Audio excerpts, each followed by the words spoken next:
Let me ask you this.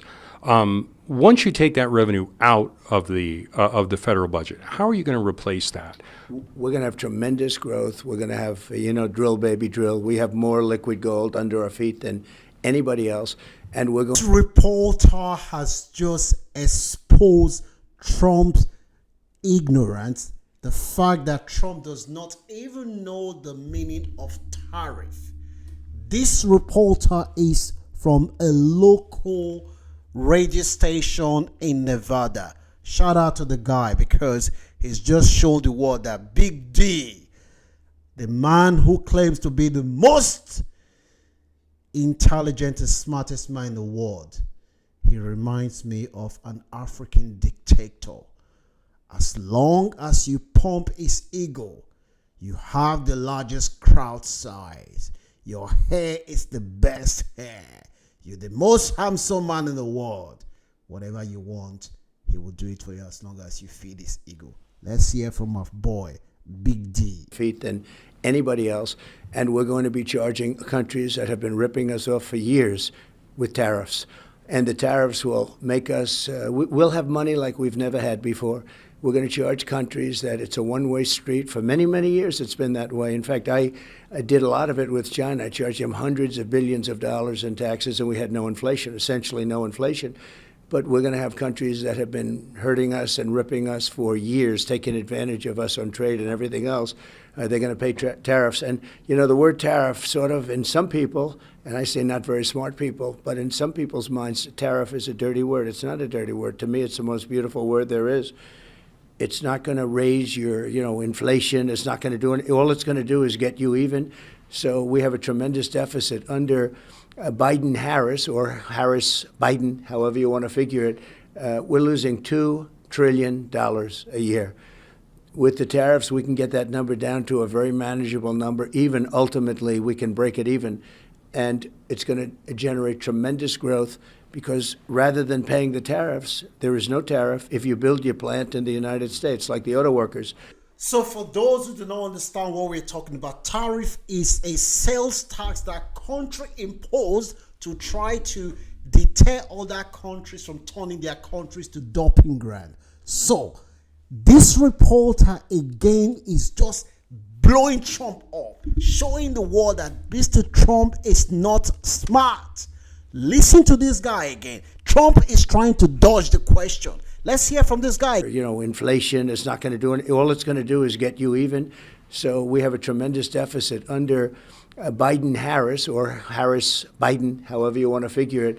We're losing $2 trillion a year. With the tariffs, we can get that number down to a very manageable number. Even ultimately, we can break it even. And it's going to generate tremendous growth because rather than paying the tariffs, there is no tariff if you build your plant in the United States, like the auto workers. The auto workers are going to be out of business. We're not going to have any auto workers anymore. It's going to all go through China and other countries, including Mexico, by the way. And we charge tariffs. We put tariffs on those cars. They're not going to be able to sell them, and therefore they're wasting their time in building the plant. But we'll say, build the plant over here. If you build that plant over here, there's no tariff. And they're going to end up building the plants over here. We're going to bring back the auto workers. We're going to bring back business. We're going to bring back manufacturing. And we were doing it. And then when we got hit with the COVID, we had to focus on the COVID. But we were just starting to do it. We had everything fixed. We made the U.S. Goldman Sachs, the most credible economist in the world, has said that Trump's plan to impose tariffs is going to be a sales tax which the average American is going to pay for. This is a man who is calling the working class, predominantly white Americans, claiming to be their messiah, claiming to recreate the future that they had 100 years ago, the emperor himself. Let us hear from the smartest man again, my friend, Big J. Actually do is take away the profit that these countries are making. This is just eating into. They're going to still make plenty, but they're not going to make the kind of money they've made over the last 40 years. For 40 years, you take a look. Mexico is making $230 billion deficit we have with Mexico. And they're going to make much less and maybe break even. But we have to do that because it's not even sustainable. That's why $35 trillion in debt, the United States. We're going to actually start paying off debt. and we're going to also drill. We're going to use our resource. Again, we have more liquid oil, we have more liquid gold, let's call it, under our feet than any country in the world, more than Saudi Arabia. Believe it or not, more than Saudi Arabia, more than Russia. I did something, Anwar in Alaska, as you know. Ronald Reagan wanted to do it. Everybody wanted to do it. They say it's the largest field in the world, bigger than Saudi Arabia, the same size or bigger. Bigger than Texas, probably. You know, you never know exactly what. Watch this brilliant question and watch how Trump could not even answer it. Watch. Won't they pass those along? If they passed a tax on golf memberships, you would probably at your resorts pass that along to your members, right? You wouldn't have Not just absorbed it. necessarily. It sort of depends on the market, not necessarily. You look like you might be a golfer, actually, but not really necessarily. Not a good one, sir. Not a good one. There aren't too many good ones around, I'll tell you. There aren't too many good ones. The only best golfer in the whole world is my boy, Big D. Good ones around, I'll tell you. But so they no, won't, yeah. not really. I think that you're going to find, and I think when we do it, and different countries also will be tariffed differently. You know, there are some that make tremendous margins on us. We have countries, I won't go into it now, but we have countries that are charging us 200% and 250 and 300%, and we charge them nothing. And it's insane, and you just can't do it. And it's really not sustainable. It's not sustainable. There are certain countries that I'd rather not mention them now because I'll be mentioning them if and when we win. But they're going to have to pay up, and it's not going to have inflationary. If anything, it's going to go the opposite. We're going to be paying off debt because we have too much debt. As a country, we have too much debt, and we have to start making money, because I consider deficits, and a lot of people disagree. They say a deficit doesn't mean anything. You've heard that. They say deficits don't mean anything. Well, I view it as profit and loss in a certain way. And we have to, at a minimum, break even or make something. And, you know, China is making now with us $1 trillion. $1 trillion. They're building their military with, and I had it down to about 250. You know, when I came in, it was $518 billion deficit. Can you imagine? And it was heading south. When COVID came, we had to play all a different game. Everybody had to play a different game. But we were getting it down rapidly. But now I understand it's over $1 trillion with her and with him. That they've done a terrible job. How critical is an issue is the national debt, and how specifically would you try to bring that down if you're reelected? Well, the way you bring it down is through really great growth. Also, you bring it down. Imagine Trump being the president of Nigeria. He would just say, Jerome Powell, I need the interest rate to come down so I can win the election, or else I'm going to hang you. Make sure you do it. That's the emperor. This man is the perfect president of an African country. Emperor, Big D. Let's hear from you again. With tariffs, because these countries are making all of our product.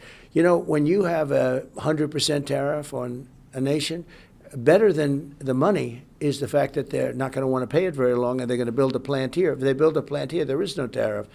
So we're going to do it through growth. We're going to have very rapid growth, and we're going to do it. We're going to do it quickly and effectively, and it's going to make a lot of money. And we're going to start paying down our debt. We have to pay. We have to start paying down our debt. Mr. President, here in Nevada and I think elsewhere in the country, there's a group called Republicans for Harris. I spoke to one of their members here the other day. What's your reaction to people who are Republicans who say they're going to vote for Kamala Harris, people such as Dick Cheney? The world outside the United States cannot believe that a great country like the U.S., a man like Trump, would even have a second chance to be considered as a candidate for a major party. Come on, folks in America, you can do better than this, man. You can do better than this. I'm not a Republican or a Democrat. I don't follow any of the political parties in America. I am a concerned citizen of the world who sees America from the lens that most people outside America see the U.S. Trump is unfit to hold any public office. He is like a toddler. Feed his ego. Say nice things to him. You're good. Can you imagine the president of the United States? I hate Taylor Swift because she refuses to endorse Trump. Big D, you should be contesting for the president of an African state where you will be able to get 99.9% of the vote. Shout out to you, my boy, Big D. Well, let's now take reactions to the history-making moment on Sunday as the Nigerian National Petroleum Company Limited lifted its first consignment of petrol from the Dangote refinery in Lagos, marking a significant milestone in Nigeria's journey towards industrialization and energy security. Well, the Minister of Finance and Coordinating Minister of the Economy, Wale Edu, who led the delegation, the government delegation to the refinery, described the event as a major win for local refining. Today, we have taken an important step, a key step towards energy self-sufficiency in Nigeria. We congratulate all involved. Alhaji Aliko Dangote of Dangote Refinery and Petrochemical Company, NNPC, led by the group CEO, Mr. Mele Kyari, and even all on the side of the federal government of Nigeria, the Ministry of Finance, the chairman of FIRS. We congratulate everybody. It's a triumph, Alhaji Aliko Dangote. It's a triumph for Mr. President over and above anything else. But it's also a very good day for Nigerians, and we look forward with optimism. Thank you. So, finally, the much awaited Dangote refinery, which is going to be the messiah that the so-called African giant has been waiting for, is now up and running. My view on Dangote refinery is that whilst I commend Dangote that it's a welcome development, Dangote and Nigerian government have ganged up to scam Nigerians and take away competition from the Nigerian petroleum sector. Nigerians own a stake in Dangote's refinery, and Dangote enjoy unfavorable incentive that no Nigerian has ever enjoyed. How much did the Nigerian state invest in Dangote? How much of our money is in Dangote's business? What is the condition for giving Dangote that concession and loan? How is that money going to be paid? But these are valued questions that Nigerians deserve to answer.